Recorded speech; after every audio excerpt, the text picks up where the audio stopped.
Hello guys and welcome to the Toffee Blues, your source for all things Everton. I'm Greg and I'm going to be giving you my predicted lineup for our game against Brighton this Saturday. And it's going to be a tough one this week. Obviously we've had the concerns we've had the last weeks, the injuries, the fatigue. But now we've also got this sort of crop of players who have been identified after the Liverpool game as trouble for causing issues after the game, as just lazy, and Ancelotti's talked about selling a few of them. So we've almost got a whole new group of players who you almost wouldn't expect to play for attitude or just quality reasons. And it's nice to see Ancelotti's identified the deadwood early on. But it means, the likes of Schneiderlin and Sigurdsson, who started in the midfield. I predicted last week they'd start in the midfield, was proved right, unfortunately. They had an abysmal game. They struggled to create anything. The way they had turned defence into attack was non-existent. They were so unagile. It was a very poor partnership. They both looked incredibly lazy as well. So I think it's almost like untenable those two will play this week. Obviously, there's a slight concern over Delph with his sort of fighting with the fans thing on Instagram. I know the clubs had a look at it. So yeah, there's a couple of players like that as well that we've got to take into consideration. There's a lot of things to consider. So this is going to be quite a slapdash prediction, mixed with sort of what I hope in some areas. In terms of injuries, in the press conference, Ancelotti said next week Gomez should be back in individual training sessions, which is where Gbamin and Iwobi currently are at the moment. So all those three players will sort of head into that next stage, and then we'll have better ideas of the dates to return for all of them. So looking at the team, I imagine it's going to sort of be this 4-4-2 style formation they've been going with. Pickford in goal, Luca Dean at left back. I think wouldn't mind it being Baines, as I've said before, but I think it'll be Luca Dean again. And then Mina and Holgate at centre half. Michael Keane hasn't really stated a claim to push his way in there. I think Gibson is got a loan deal lined up. He should be signing a contract later this week. I know a few people have said about him getting a game. I think from what I've read, he's got a loan deal lined up, assuming he signs a contract next week to keep him at the club.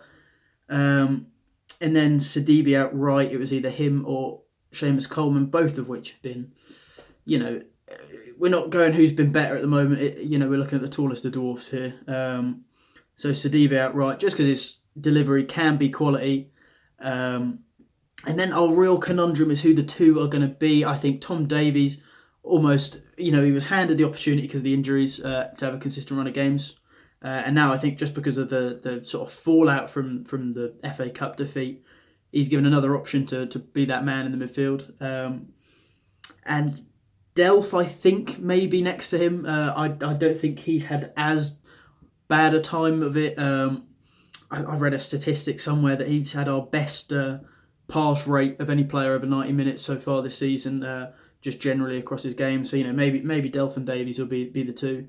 It reads better than Sigurdsson and Schneiderlin, but it still does not fill me with, when it's Gomez and Gbamin, I'll look at that and smile a lot more than Davies and Delph. But I think it's the best of what we have at the moment.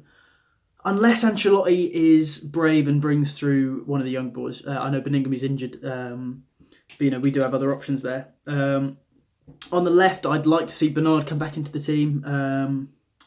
Him and Dean had that electric connection last season. I think that the sooner we can get those two playing consistent games on that side of the pitch, I'd like to see us try and pick up where we left off in terms of those two having a partnership. I'd like to see, this is a bit where it becomes, I don't know what's going to happen, so this is what I'd like to see. Richarlison out on the right, and then Calvert-Lewin and Moise Kean up front. I think Brighton have quite cumbersome centre-backs, quite slow. They're good in the air, but Calvert-Lewin and Moise Kean could cause them all kinds of problems with sort of that mix of strength and pace that they both have. I don't see why we wouldn't just go at this game with sort of that quite strong front line of Bernard, Calvert-Lewin, Keane, Richarlison, all just, wreaking all kinds of havoc on that Brighton back line. So that's what I'd like to see. I'd also like to see Anthony Gordon get a bit of time. I'm 99% sure he'll be on the bench at least. He wasn't considered for the under-23s trip to Southampton. So I'm pretty sure he'll be in the squad in some capacity. We'll probably see a few minutes of him I've heard Ancelotti say good things about him in the press and in press conferences.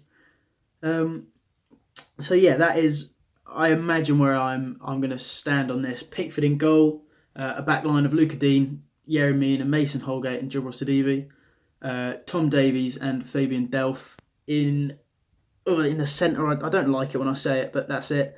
Bernard on the left, Richarlison on the right, and then a front two of Calvert-Lewin and Moise Kean. Let me know what you guys think. Would you get more of the young boys in there early? Do you think Sigurdsson or Schneiderlin should keep their place in the lineup? Would you have a complete formation change on that? Let me know what you guys think. And fingers crossed that we can sort of bounce back from this trouble period we found ourselves in. The fan angst, the fear that the manager's going to fall out of love with the job very quickly. Let's just hope we can bounce back from that quickly with a win on Saturday.